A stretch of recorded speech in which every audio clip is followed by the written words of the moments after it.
Hey guys, welcome to the Jerk or Justified podcast. Let's get into our first story. Am I the jerk for making my coworker a separate meal after she insulted my cooking? I work in a small office where we do a potluck style lunch once a week. I love cooking, so I usually bring something homemade. For context, I'm Thai. And a lot of what I make has strong flavors. Think garlic, fermented fish sauce, chili, shrimp paste, that kind of thing. Most of my coworkers love it. Kate, though, has been weird about it. She makes little comments before, like, wow, that's pungent, or your food is so intense. Once, when I brought some somtam, hope I don't butcher that, green papaya salad, she wrinkled her nose and said, ugh, why does it smell like that? Like, it smells like lime and chili. Sorry. It's not a turkey sandwich, Kate. The worst was when she asked me if I grew up eating bugs. I kind of laughed it off because it caught me so off guard. But she kept going, talking about how she saw a documentary about Thai people eating crickets and how it must be normal for me. I told her as evenly as I thought I could that yes, some people eat insects, but not like I was raised munching on tarantulas for breakfast. She got all flustered and said, I didn't mean it like that. Anyway, for a month, I made khao soi for the potluck and a northern Thai curry noodle soup. Everyone seemed to love it except Kate, who took one bite and made a face and said, ooh, this is strong. Then she laughed like it was a joke, but she barely even touched her bowl. Later, I overheard her telling someone too much spice and too much smells at once. A few weeks later, when it was my turn to cook again, I made the usual dish plus a plain grilled chicken breast with some steamed veggies and a cup of ranch dressing. No seasoning, strong smells, etc. I left a note for Kate since I know you prefer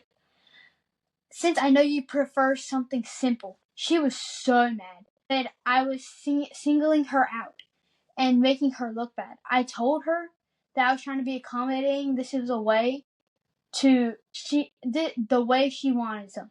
She wanted to, but the way she wanted to want. Some workers thought it was hilarious. Am I the jerk?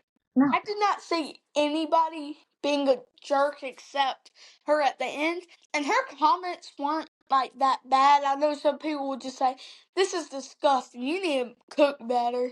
I know some people will say that. She was more on the polite side, but she was still a jerk because she didn't like what he usually cooked, so he tried something else for her. Which was nice. Yeah, it's thoughtful. Do we have any advice for these people? Our advice is for Kate to stop being a little baby and grow up. I fully agree with that. It says Kate was like, oh my gosh, I don't even know. Wait, let me see. Let me see if it says up here. No, it doesn't say how old she was, but she really should have grew up on that. Yeah. Our final ruling. I think we're ready for our final ruling. Is there any other advice we got? We need to go through. Okay. Our final ruling is Justified. Justified, except for Kate. Kate was being a jerk. Time for story 2. Am I the jerk for refusing to take my daughter to her birthday party? My 30 daughter, Cleo, 5-year-old, hates pink, and she has disliked the color and almost everything to do with it. Since she was about 3 or so, she has one pink shirt she likes and one pink stuffed animal, and that's it.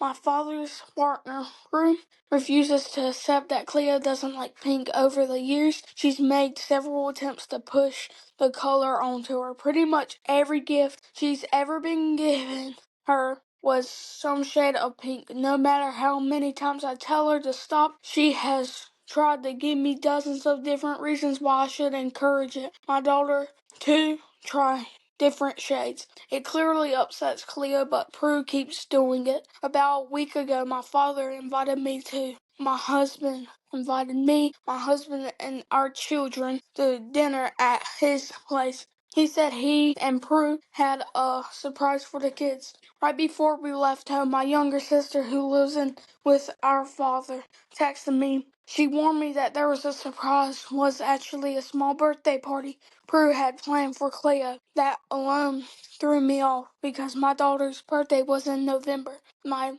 father did not miss her actual birthday party due to work, but still, also my son turns 9 in March, so I have figured his would be the next party would have. Then she sent me photos of how the place was decorated, and it was very clearly wasn't actually meant for Clea. Literally every piece of decor was pink. The tableware, the balloons, the table, everything. She had gotten pink balloons and glued pink foil fringe curtains on the doors. Even the cake was pink. I showed everything to my husband and we agreed not to take the kids there.